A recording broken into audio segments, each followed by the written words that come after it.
अर्थसंकल्पावर चर्चा चालू असताना एक अतिशय आनंदाची गोष्ट म्हणजे शेवटी राज्याचे उपमुख्यमंत्री आमचे नेते एकनाथरावजी शिंदेसाहेब यांच्या सूचनेनुसार कामगारांचं काही देणी आहेत 7वा वेतन आयोगाच्या संदर्भात जी देणी आहेत ती ताबडतोब त्वरित मिळाली पाहिजेत अशा प्रकारची इच्छा आम्ही आमचे उपमुख्यमंत्री एकनाथरावजी शिंदेसाहेब तसे प्रशासनाचे प्रमुख आयुक्त आणि इतर प्रशासनाच्या प्रमुखांच्या बरोबर माननीय महापौर यांच्या नेतृत्वाखाली त्यांच्याकडे मागणी केलेली होती।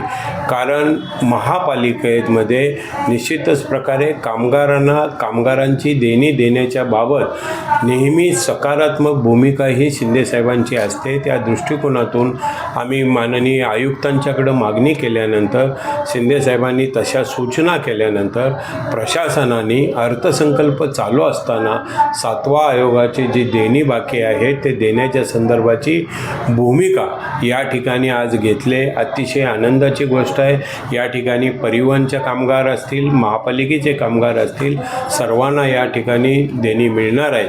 शेवटी महापालिका ही निश्चित प्रकारे कामगार काम करतात, आपापल्या विभागामध्ये काम करतात, त्यातूनच ठाणे शहराचा विकास असेल, ठाणे शहराची स्वच्छता असेल, ठाणे शहराचं कामकाज असेल, हे त्यांच्याच माध्यमातून होतं आणि ज्यांच्या माध्यमातून होतं त्यांना खुश करण्याचं काम किंवा त्यांना त्यांचा हक्क देण्याचं काम आदरणीय शिंदेसाहेबांच्या नेतृत्वाखाली आजपर्यंत कायमस्वरूपी होत आले आणि निश्चितच या सगळ्या गोष्टींनी आजचा दिवस जो आहे कामगाराच्या दृष्टीने अतिशय सुखद असा दिवस आहे, अतिशय आनंदाचा दिवस आहे। एवढीच या ठिकाणी मी आपल्यासमोर घोषणा करतो। सर एकूण 5 तिसरा हप्ता पण जे बाकी होतं आता जे अर्थसंकल्पाची परिस्थिती एकंदरीत पाहता जे बाकी होतं देण्याची भूमिका या ठिकाणी प्रशासनाने घेतलेली आहे, ही गोष्ट आनंदाची। आणि सर परिवहनच्या महापालिकेच्या कर्मचाऱ्यांना 2 हप्ते मिळाले, आता ठाणे परिवहनला सर्व मिळणार 3 हप्ते मिळणार। यस